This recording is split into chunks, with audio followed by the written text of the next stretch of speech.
Hello मित्रों, नमः संस्कृताय। मैं आराधना मिश्रा अपने यूट्यूब चैनल संस्कृत आराधना से आप सभी मित्रों का स्वागत करती हूं। तो चलिए फ्रेंड्स शुरू करते हैं संस्कृत मॉडल प्रश्न पत्र से संबंधित प्रश्नों की विशेष श्रृंखला को, जो कि बहुत ही महत्वपूर्ण है और हर एग्जाम में पूछे जाते हैं। इसके पहले मैंने 41 प्रश्नों की सीरीज यहाँ से पूरी कर दी है और आज चलिए देखते हैं 42 प्रश्नों से, जो कि जहाँ से प्रश्न हैं यहीं से प्रश्न संस्कृत के बनते भी हैं। तो सारे प्रश्न इसमें संस्कृत व्याकरण भी सम्मिलित है और संस्कृत के साहित्य के भी बहुत सारे प्रश्न हैं। और इसके पहले मैंने जितनी भी वीडियो बनाई है मेरे चैनल के प्लेलिस्ट में सभी मित्र जाएंगे तो वहाँ मिल जाएगा और वहाँ से आप प्रैक्टिस सेट के माध्यम से सारे प्रश्नोत्तरी देख सकते हैं, क्योंकि सिर्फ प्रश्न है, उत्तर है और कहाँ जहाँ जहाँ व्याख्या करना होता है मैंने व्याख्या भी करा दिए हैं। तो आप सभी मित्र देखिए और चैनल को जरूर सब्सक्राइब कीजिए। तो शुरू करते हैं। यहाँ से हमारा पहला प्रश्न है आज का, देवासः यह रूप है। देवासः यह रूप कौन सा है? लौकिक, संस्कृत, पाली, प्राकृत, वैदिक या संस्कृत? वैदिक संस्कृत। तो यहाँ 42 में ऑप्शन कौन सा सही हो जाएगा? तो उत्तर होगा यहाँ पर वैदिक संस्कृत हो जाएगा सही। देवासः यह रूप वैदिक संस्कृत से लिया गया है। ऑप्शन घ उत्तर सही हो जाएगा। नेक्स्ट आगे है क्वेश्चन, रूपस्य योग्यम इससे बनता है। तो रूपस्य योग्यम किससे बनता है? यथा रूपम, अनुरूपम, प्रतिरूपम, अतिरूपम। तो रूपस्य योग्यम इसमें कौन सा रूप बनेगा? 43 में उत्तर खा हो जाएगा, अनुरूपम। अनुरूपम रूपस्य योग्यम इसका विग्रह हो जाएगा और अनुरूपम समस्त हो जाएगा पद। और इसमें अगर समास पूछता है तो आपका बहुव्रीहि समास बन जाएगा।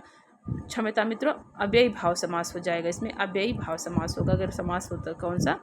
अव्ययी भाव लिखते नहीं बनता हमसे इसमें, तो अव्ययी भाव समास हो जाएगा और अनुरूपम रूप शुद्ध हो जाएगा। नेक्स्ट है क्वेश्चन आगे, सकारी प्राकृत का प्रयोग किस नाटक में है? तो सकारी प्राकृत का प्रयोग किस नाटक में है?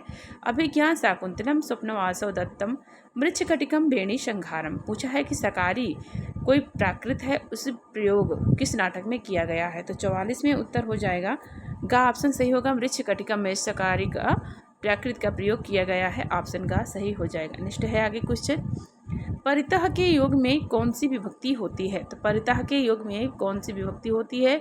तो अभितः, परितः, समया, निक्षा, हा प्रतियोगे, अभि द्वितीया। तो यहाँ पर द्वितीया विभक्ति हो जाएगी परितः के योग में। नेक्स्ट है आगे क्वेश्चन देखते हैं, अहम रामेण सह गच्छामि।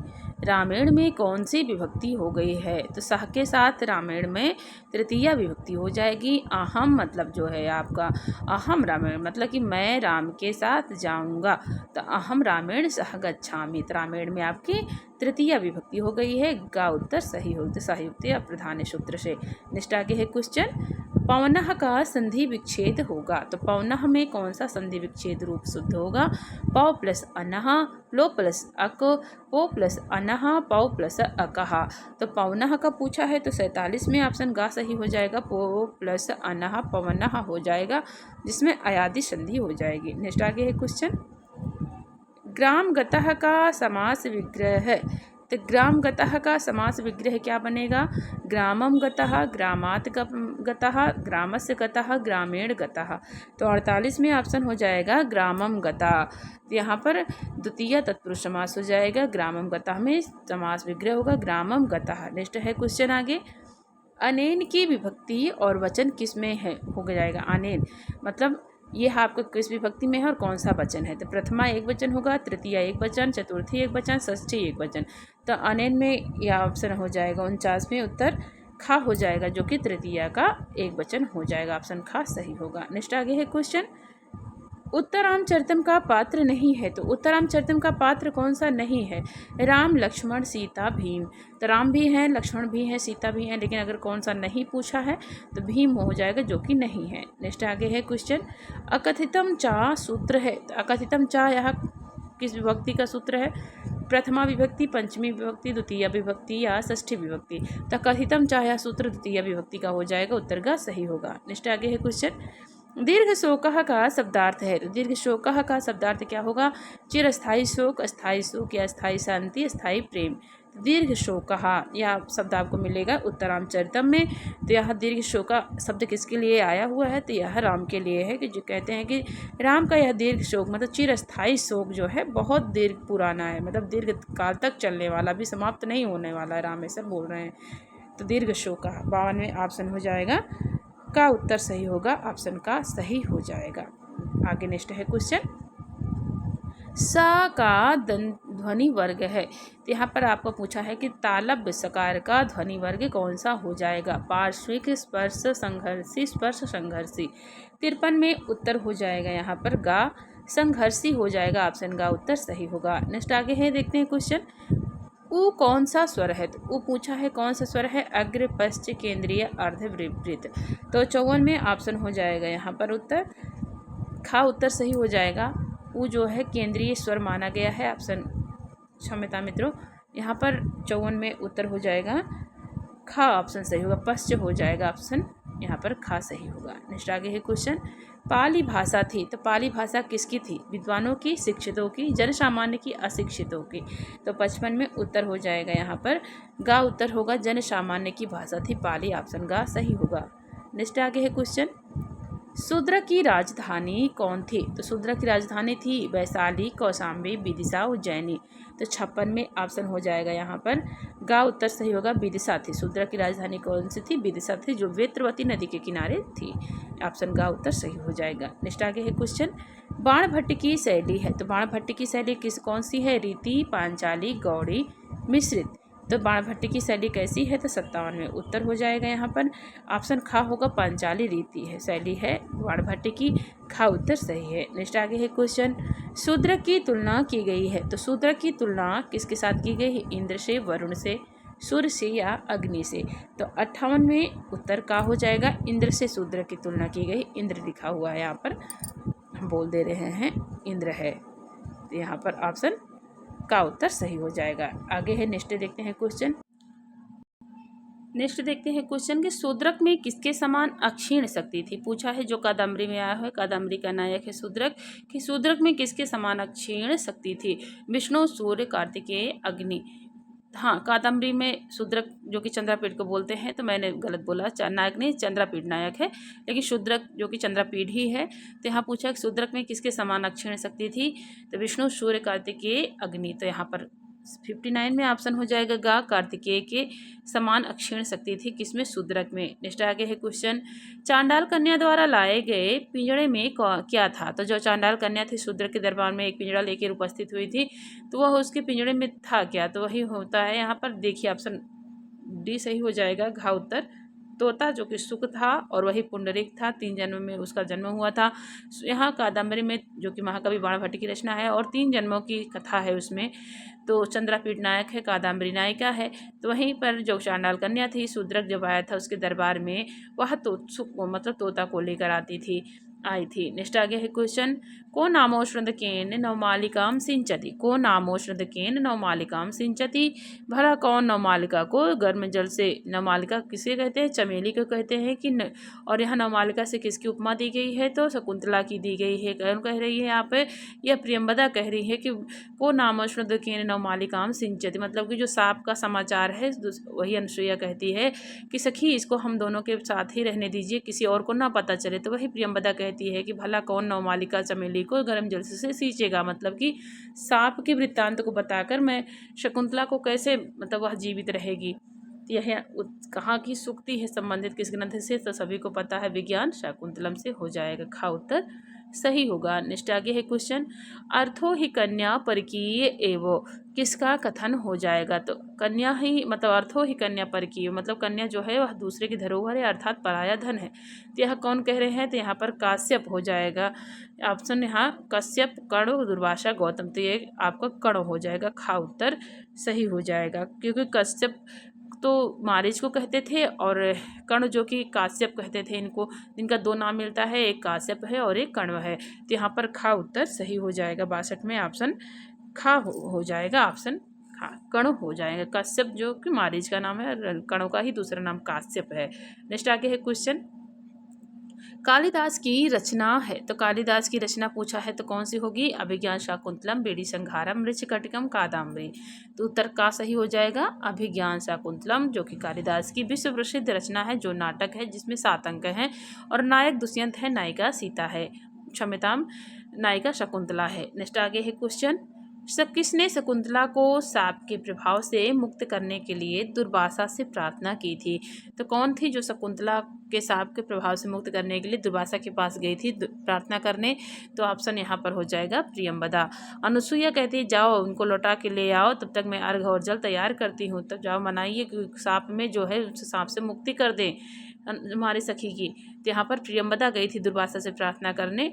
तो दुर्वासा ने कहा कि कोई अगर आप विज्ञान की वस्तु दिखा देंगी तो उनका शाप समाप्त हो जाएगा। नेक्स्ट आगे है क्वेश्चन, शकुंतला के पास दुष्यंत की कौन सी चीज़ थी? तो शकुंतला के पास दुष्यंत की चीज़ का नाम क्या था?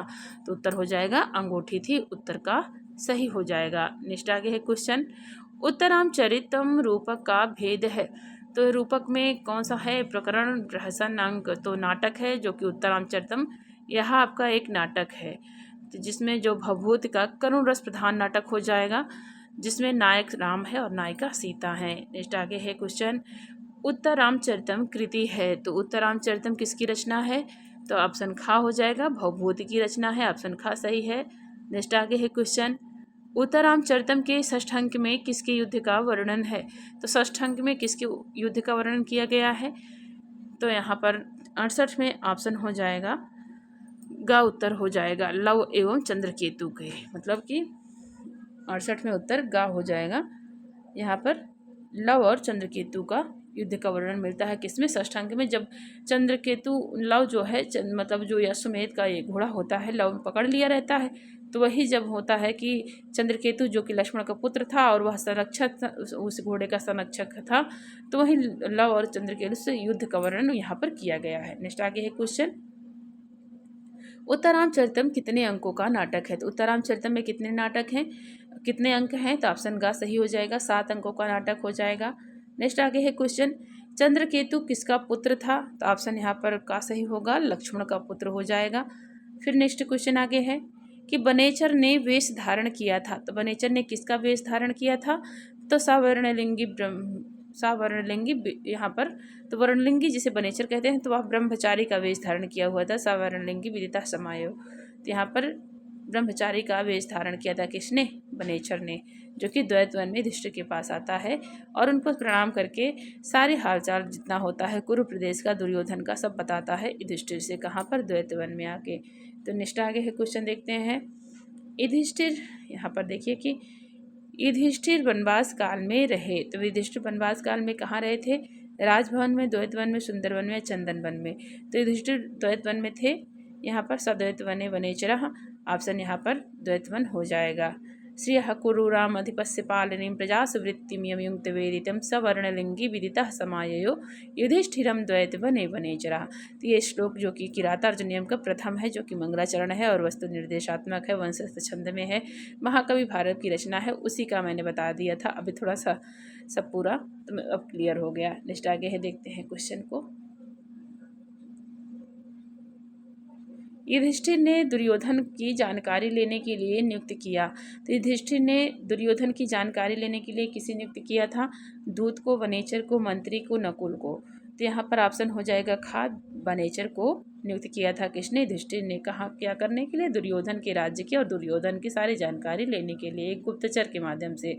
नेक्स्ट आगे है क्वेश्चन, हितम मनोहारी च दुर्लभम वचहा, यह सूक्ति किस ग्रंथ से उद्धृत है? तो हितकारी और मनोहर वाणी दुर्लभ होती है, ऐसा कौन कह रहा है?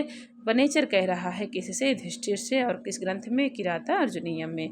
ऑप्शन का उत्तर सही होगा। नेक्स्ट आगे है क्वेश्चन, किराता अर्जुनीयम कृति है, तो कैसे कौन सी कृति है? काव्य है, महाकाव्य, नाटक, खंडकाव्य। तो किराता अर्जुनीयम एक महाकाव्य है जो बृहत्रयी के अंतर्गत आता है, जिसमें आपके 18 सर्ग हो जाएंगे। किराता अर्जुनीयम पूछते हैं सर्ग कितने हैं? तो 18 सर्ग हैं। नायक अर्जुन है, नायिका द्रौपदी हैं। और 15वें सर्ग में जो कि चित्रभानु के टीका के मतानुसार युधिष्ठिर भी माने गए हैं, लेकिन अक्सर प्रथम सर्ग में आपका अर्जुन हो जाएगा। नेक्स्ट आगे है क्वेश्चन, 10 कुमार चरितम के लेखक कौन है? तो 10 कुमार चरितम के लेखक कौन है? श्री हर्षबाण भट्ट, दंडी, माघ। तो यहाँ पर गा उत्तर सही होगा, दंडी हो जाएंगे। 10 कुमार चरितम के लेखक कौन है? जिसमें 10 राजकुमारियों की कथा है और इसमें दंडी हो जाएंगे इसके रचनाकार। नेक्स्ट है क्वेश्चन, दस कुमार चरितम किस में विभक्त है? तो यह सर्गों में, कांडों में, अंकों में या उच्छ्वासों में? तो 77 में उत्तर हो जाएगा घा, उच्छ्वासों में विभक्त है दस कुमार चरितम, ऑप्शन खा सही होगा। नेक्स्ट आगे है क्वेश्चन, अनंत वर्मा पुत्र था। तो अनंत वर्मा किसका पुत्र था? पुण्य वर्मा का, भास्कर वर्मा का, बिहार भद्र का या विश्रुत का? तो 78 में ऑप्शन हो जाएगा का, पुण्य वर्मा का पुत्र था अनंत, जो कि यह कादम्बरी के दस कुमार, क्षम्यतां, दंडी के दस कुमार चरितम के आया हुआ वहीं का प्रश्न था।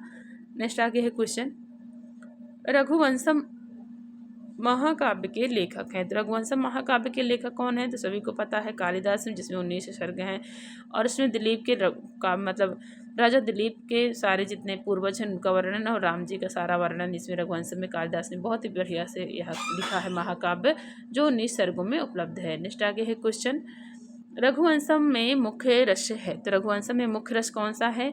श्रृंगार, वीर, शांत, अद्भुत। तो यह कालिदास का एक ही ग्रंथ है जिसमें वीर रस दिखाया गया है, तो ऑप्शन यहाँ पर खा उत्तर सही होगा। बाकी में श्रृंगार रस उनका महत्वपूर्ण है। नेक्स्ट आगे है क्वेश्चन, राजा दिलीप ने किसकी आज्ञा से नंदिनी की सेवा की? तो राजा दिलीप ने किसकी आज्ञा से नंदिनी की सेवा की थी? तो खा, यहाँ पर घा उत्तर सही होगा, वशिष्ठ की। नेक्स्ट है क्वेश्चन,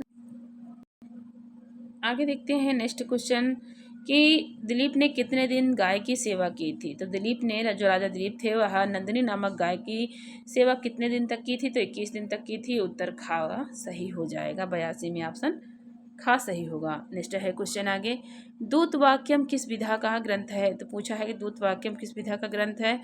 काव्य, नाटक, खंड काव्य, चंपू काव्य। तो यहाँ 83 में ऑप्शन हो जाएगा खा, नाटक है, जो कि यहाँ महाकवि भास की रचना है। नेक्स्ट आगे है क्वेश्चन, भास के कितने नाटक हैं? तो भास के कितने नाटक हैं? तो 13 नाटक हो जाएंगे भास के, ऑप्शन का उत्तर सही होगा। और नेक्स्ट आगे है क्वेश्चन देखते हैं, यहाँ है लास्ट क्वेश्चन है कि दूत वाक्यम के नायक कौन है? दूत वाक्यम के नायक कौन है? युधिष्ठिर, दुर्योधन, श्री कृष्ण, भीम। तो दूत वाक्यम के नायक कौन है? तो श्री कृष्ण है, का उत्तर सही हो जाएगा, ऑप्शन का सही होगा। 85 में उत्तर यहाँ पर। तो मित्रों, मैंने 85 प्रश्नों की बहुत ही महत्वपूर्ण सीरीज पूरी की है। इसके आगे फिर से मैं नए प्रश्न लेकर आऊँगी। सभी मित्र देखिए और चैनल को सब्सक्राइब कीजिए और वीडियो को जरूर लाइक करिए और अपने मित्रों को भी जरूर शेयर करिए। पढ़ते रहिए मित्रों। यह प्रैक्टिस सेट है जो कि आपका हर एग्ज़ाम की दृष्टि से बहुत ही महत्वपूर्ण है। तो मैं सिर्फ प्रैक्टिस सेट के माध्यम से ही सभी को यह प्रैक्टिस सेट करा रही हूँ। बाकी तो सभी को सब पढ़ ही रहे हैं अपने ग्रंथ जितने भी हैं ले लेकर। तो आप सभी मित्र देखिए और चैनल को सब्सक्राइब कीजिए, वीडियो को लाइक करिए। पढ़ते रहिए मित्रों। आपका दिन शुभ और मंगलमय हो, इसी कामना के साथ नमः संस्कृताय।